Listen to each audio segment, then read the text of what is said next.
Joining us now to discuss, Rob D'Amico, the former Deputy Operations Chief of the FBI's hostage rescue team.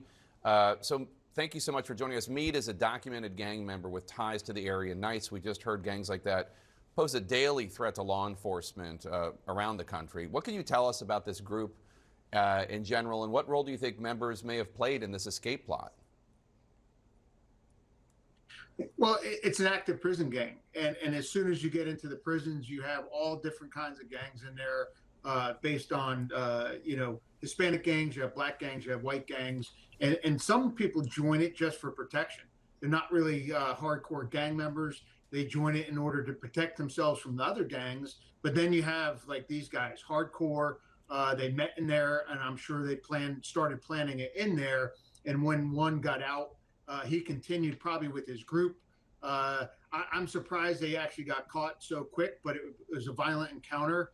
I thought they would have had a better means to go to ground and go dark for a while, but that didn't happen. Why do you think that? Why did you suspect that they would have had more means? Just because that gang, that white supremacist gang in Idaho, has a lot of connections and ties to authorities even? They do, and I believe they train.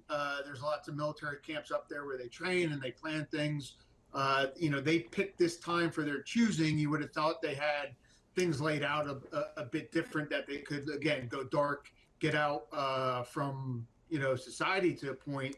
But I did suspect that if they came across someone and it turned violent, then that's when they would probably be captured, because that's where police would go to. I think if they just got out and just got away from everyone, then police would have had a hard time understanding where they're at. But that violent encounter pointed them in a direction, and then all the resources went to that area. The director of the Idaho Department of Corrections called this incident unprecedented and unthinkable.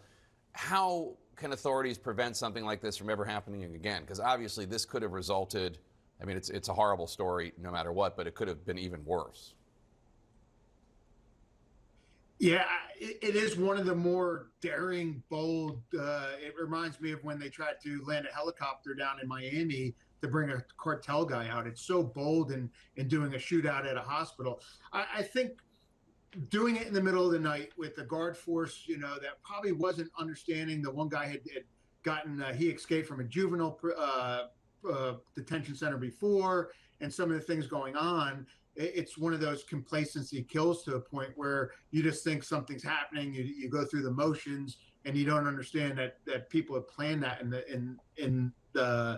during the time. So I think they're going to go back and start looking at how did they communicate? Did they sneak cell phones in? And we have some technology that my company uses to locate past performance of phones and be able to associate where they were. You see them in prisons where they're not supposed to be. And then they may have some covert means of communications in books in the library and such, that this was planned out. But now that they know what happened, they'll go back and start looking at that stuff really hard to understand how it was planned.